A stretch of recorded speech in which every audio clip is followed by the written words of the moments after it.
जिल्ह्यातील नेत्यांकडून गेम करण्याचा प्रयत्न सुरू आहे। गेम करणाऱ्या नेत्याचं नाव मुख्यमंत्र्यांना मी सांगणार आहे असं सुरेश धस म्हणाले। हे पेल्यातलं वादळ आहे, लगेच शांत होईल असंही ते म्हणाले। धनंजय मुंडेंना मी फक्त अर्धा तास भेटलो, चंद्रशेखर बावनकुळे चुकून 4 तास म्हणाले असं स्पष्टीकरण सुरेश धस यांनी दिलं। भेट झाली तरी मी देशमुख हत्या प्रकरणात कोणतीही तडजोड करणार नाही असं सुरेश धस म्हणाले। धनंजय मुंडेंची प्रकृती खराब असल्याचं धस यांचं म्हणणं आहे, पण बावनकुळे तिथे का गेले आणि त्या तिघांमध्ये काय चर्चा झाली याची माहिती नसल्याची प्रतिक्रिया संजय शिरसाट यांनी दिली। सुरेश धस आणि मुंडेंच्या भेटीच्या बातम्या वाचून धक्का बसला अशी प्रतिक्रिया राष्ट्रवादी काँग्रेसच्या खासदार सुप्रिया सुळेंनी दिली। 18 तारखेला बीडला जाऊन देशमुख कुटुंबियांची भेट घेणार असं सुप्रिया सुळे म्हणाल्या। सुरेश धस आणि धनंजय मुंडेंच्या गुप्त भेटीवरून खासदार संजय राऊत यांनी सुरेश धस यांच्यावर हल्लाबोल केला। सुरेश धस, धनंजय मुंडे आणि वाल्मिक कराड हे एकच आहेत। एका विद्यमान आमदारानं देशमुख कुटुंबियांच्या अश्रूंचा बाजार मांडला आणि व्यापार केला। देव त्यांना कधीच माफ करणार नाही अशी टीका राऊतांनी केली। सुरेश धस यांच्यावर विश्वास ठेवू नका असं बीडमधल्या एका प्रमुख नेत्यानं मला सांगितलं होतं असं खासदार संजय राऊत म्हणाले। धस यांची बाजू घेऊ नका, धस कधीही उलटतील, लोकांनी मला समजावलं होतं असं संजय राऊत म्हणाले। प्रकृतीची चौकशी करण्याकरता सुरेश धस धनंजय मुंडेंना भेटले असं स्पष्टीकरण मंत्री उदय सामंत यांनी दिलंय। मुंडेंच्या डोळ्यावर शस्त्रक्रिया होणार असल्याची माहिती त्यांनी दिली। राष्ट्रवादी काँग्रेस शरद पवार गटाचे युवक प्रदेशाध्यक्ष मेहबूब शेख यांनी धस मुंडे यांच्या भेटीबाबत प्रतिक्रिया देताना यात काहीही नवल नाही, ही दोस्ती जुनी आहे असं म्हटलं। समाजात तेढ निर्माण करून भेटी घेतल्या जातात, राजकीय भेटी घ्यायच्या हेच या नेत्यांचं धोरण आहे असा आरोप शेख यांनी केला। राजन साळवींच्या पक्षप्रवेशाबाबत भास्कर जाधवांनी भाष्य केलं। शिंदेंच्या शिवसेनेत अनेक जण गेले, त्यातले एक साळवी आहेत। आपल्याच उमेदवाराच्या विरोधात काही नेते उपद्व्याप करतायत, याचा मला सुद्धा अनुभव आहे। यश माझ्यामुळे आणि अपयश तुमच्यामुळे हे मला मान्य नाही असं वक्तव्य भास्कर जाधवांनी केलं। पक्ष सोडून गेलेल्यांना आपण गद्दार म्हणतो, मग पक्षात राहून विरोधात काम करणारा तर सगळ्यात मोठा गद्दार आहे, त्याला काय शिक्षा देणार असा सवाल भास्कर जाधवांनी विचारलाय।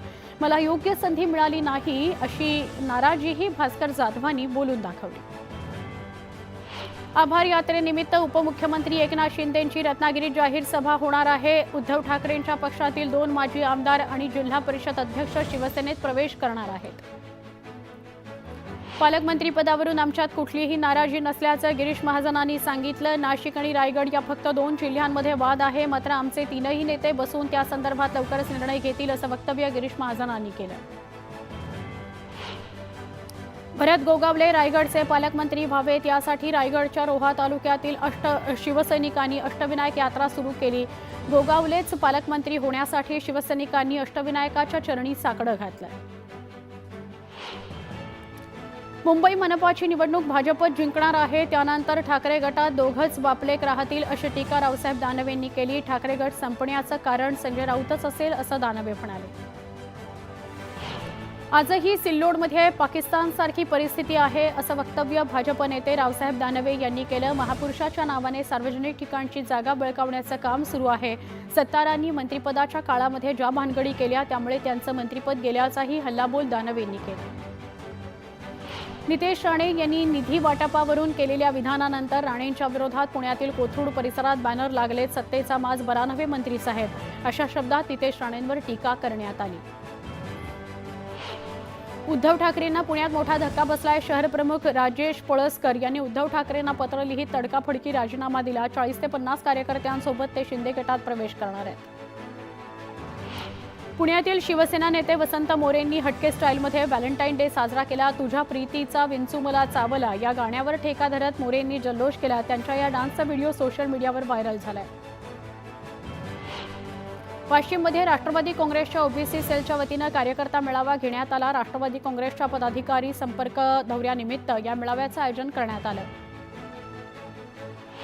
बीडच्या परळीतील महादेव मुंडे खून प्रकरणाचा तपास आता नव्यानं सुरू करण्यात आलाय। पोलीस अधीक्षक नवनीत कौर यांनी या प्रकरणामध्ये विशेष पथक नेमल्यानंतर प्रकरणाचा पुन्हा तपास केला जातो। महादेव मुंडे हत्या प्रकरणाचा तपास नव्यानं सुरू करण्यात आलाय। बीडचे पोलीस अधीक्षक नवनीत कौर यांनी या प्रकरणी विशेष पथकाची नेमणूक केली। विशेष पथकाकडून परळीत झाडाझडती घेण्यात आली। मध्य आणि पश्चिम रेल्वेवर विविध अभियांत्रिकी आणि देखभालीच्या कामांकरता रविवारी मेगा ब्लॉक घेण्यात येणार आहे। ब्लॉक कालावधीमध्ये CSMT विद्याविहार दरम्यान अप आणि डाऊन धीम्या मार्गावरील लोकल जलद मार्गावर वळवण्यात येणार आहेत। सुप्रीम कोर्टातील स्थानिक स्वराज्य संस्थांच्या निवडणुकीची सुनावणी निकाली लागणार आहे। येत्या 25 फेब्रुवारीला कोर्ट निकाल देणार आहे असं समजतंय। सध्या सगळ्याच राजकीय पक्ष संघटनात्मक मोर्चे बांधणी करताना दिसत आहेत। महाराष्ट्र सरकारनं राज्यातील सगळ्या आयुक्तालयांमध्ये लवकरात लवकर नवीन फौजदारी कायदे लागू करावेत असे निर्देश केंद्रीय गृहमंत्री अमित शहा यांनी दिले। त्यावर हे कायदे लागू करण्याकरता आम्ही वेगानं काम करू असं मुख्यमंत्री देवेंद्र फडणवीस म्हणाले। राज्याचे कृषी मंत्री माणिकराव कोकाटे यांनी केलेल्या शेतकऱ्यांसंदर्भातील विधानानंतर शिवसेनेच्या नेत्या जयश्री शेळके यांनी तीव्र शब्दात कृषी मंत्र्यांचा निषेध केला।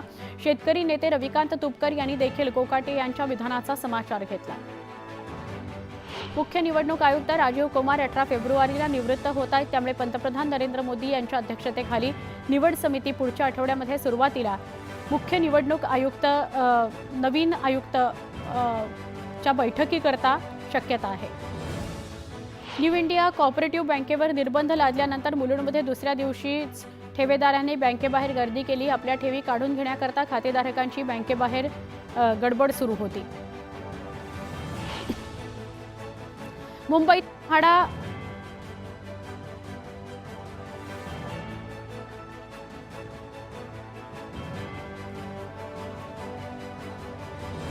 मुंबईतील म्हाडा मुख्यालयाच्या कार्यालयात एक अजब प्रकार घडला। कार्यालयात आलेल्या एका महिलेनं अधिकाऱ्याच्या कॅबिनमध्ये जात थेट पैशांच्या नोटा उधळल्या। एवढंच नव्हे तर कॅबिनच्या दरवाजात पैशांचा हार घातला।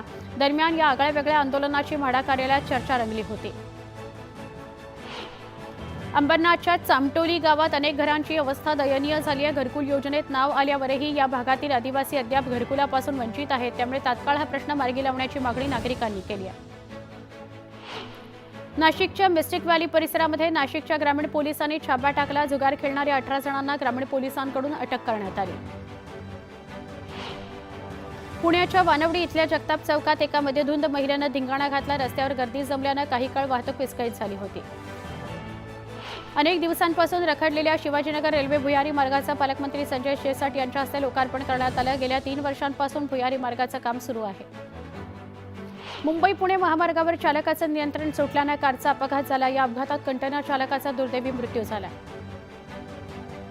इंदापूरच्या पश्चिम भागात फेब्रुवारी महिन्यात मोठ्या प्रमाणात नदीपात्रातील पाणीसाठा संपुष्टात आलाय। पुढील 3 ते 4 महिने शेती आणि जनावरांच्या पिण्याच्या पाण्याचा प्रश्न निर्माण होणार असल्यानं शेतकऱ्यांनी चिंता व्यक्त केली। भुसावळमधील रजा टॉवर ते खडका या रस्त्याची मोठी दुरवस्था झाली आहे। विधानसभा निवडणुकीआधी रस्ता नीट करण्याचं आश्वासन आमदारांना दिलं होतं। दरम्यान रस्त्याचं काम लवकरात लवकर पूर्ण करावं, नाहीतर तीव्र आंदोलन करू असा इशारा नागरिकांनी दिलाय। पारोळ्यातील वंजारी खुर्द गावामध्ये आमदार अमोल पाटलांचा सत्कार करण्यात आला। यावेळी गावचं नाव महाराणा प्रताप करणार असून लाडकी बहीण योजना बंद होऊ देणार नाही असं आश्वासन आमदार पाटलांनी दिलं। पुणे नाशिक महामार्गावरील मनसर बायपास परिसरात मोठी वाहतूक कोंडी झाली। या भागात एका लेनचं काम सुरू असल्यानं ही वाहन कोंडी झाली। 4 ते 5 किलोमीटरपर्यंत वाहनांच्या रांगा लागल्या होत्या। आंबेगाव तालुक्यातील नागपुरातील शेतात रानमांजरांची 2 पिलं सापडली होती। दरम्यान वनविभागानं या पिलांना उसाच्या शेतात ठेवून त्यांच्यावर नजर ठेवली। त्यानंतर काही वेळानं या पिलांना त्यांची आई घेऊन गेली असं दृश्य कॅमेऱ्यात कैद झालं आहे। चिपळूणमधील पेटमाप मुरादपूर या पुलाचं काम वेगानं सुरू आहे। हे काम अंतिम टप्प्यात आलंय। रोडच्या कामाची निविदा प्रक्रिया सुरू झाली आहे, त्यामुळे पुलाचं काम लवकरच पूर्णत्वास येईल। हिंगोलीच्या सेनगावमध्ये शेतकऱ्यांनी मोठ्या प्रमाणात केळीची लागवड केली। नागपूर अमरावती या भागात या केळीला चांगली मागणी आहे। 2000 रुपये प्रति क्विंटल दर मिळत असल्यानं शेतकरी समाधानी आहे। अपुऱ्या सिंचन सुविधा असलेल्या गडचिरोली जिल्ह्यात 8000 बोरवेलची निर्मिती होणार आहे। जिल्हा वार्षिक योजनेअंतर्गत मंजूर निधी तातडीनं खर्च करण्याचे निर्देश पालकमंत्री आशिष जयस्वाल यांनी दिले। वाशिममध्ये वन्य प्राण्यांनी पिकासह पंपासाठी लागणाऱ्या सौर पॅनलचं नुकसान केलंय, त्यामुळे शेतकऱ्यांना सिंचनासाठी मोठी अडचण होत असून आर्थिक भुर्दंडही बसतो आहे। वर्ध्यात नगरपालिकेच्या घंटागाडी चालकांनी थकीत वेतनाच्या मागणीकरता आंदोलन केलं। यामुळे 3 दिवसात शहरातील चौकाचौकात मोठ्या प्रमाणात घाणीचं साम्राज्य पसरलं। परिणामी सर्वत्र दुर्गंधी पसरली। धुळेच्या खरडबारी गावातील आदिवासी महिलांनी जिल्हाधिकारी कार्यालयावर मोर्चा काढला। गावात दारूबंदी करण्यात यावी अशी मागणी आंदोलकांनी केली। साताऱ्याच्या माणमध्ये मुख्य कार्यकारी अधिकारी याशनी नागराजन यांनी जिल्हा परिषद शाळांची पाहणी केली। शाळेत उपलब्ध असलेल्या सोयीसुविधांचा त्यांनी आढावा घेतला। नंदुरबारच्या सातपुडा पर्वतरांग परिसरामध्ये फेब्रुवारीमध्येच पाण्याची तीव्र टंचाई निर्माण झाली आहे। खंडाभर पाण्याकरता आदिवासी महिलांना चक्क 200 फूट खोल डोंगर दऱ्यांमधून जीवघेणा प्रवास करावा लागतोय। जीबीएस आजारामुळे सांगलीत दोघांचा मृत्यू झालाय। दोन्ही रुग्णांवर मिरजच्या शासकीय रुग्णालयात गेल्या 15 दिवसांपासून उपचार सुरू होते। मृतांमध्ये बेळगावच्या 14 वर्षाच्या मुलाचा तर सोलापूरच्या 60 वर्षाच्या वृद्धाचा समावेश आहे। नंदुरबारच्या सोरापाडा गावात श्री महाकाली मातेच्या यात्रोत्सवाला सुरुवात झाली। यात्रेनिमित्त बैलांचा बाजार भरवण्यात आला। या बाजारात हजारोंच्या संख्येनं गावठी खिलारी नागोरी जातीचे बैल दाखल झाले। कुडाळच्या आकेरी गावात शेतातील विहिरीत मगर आढळून आली। वनविभागाच्या पथकाने मगरीचे रेस्क्यू करत मगरीला विहिरीतून सुरक्षित बाहेर काढले। यवतमाळच्या शासकीय रुग्णालयात सोयीसुविधा अभावी रुग्णांची मोठी गैरसोय होते। रुग्णालयात पिण्याच्या पाण्याची सोय नसल्याने रुग्णांचे हाल होत आहेत। कधीकधी औषधं उपलब्ध राहत नसल्याने रुग्णांना बाहेरून औषधं विकत घ्यावी लागतात। त्यामुळे रुग्णांना आर्थिक भुर्दंड सोसावा लागतो। छोटासा ब्रेक पहा फक्त न्यूज 18 लोकमत।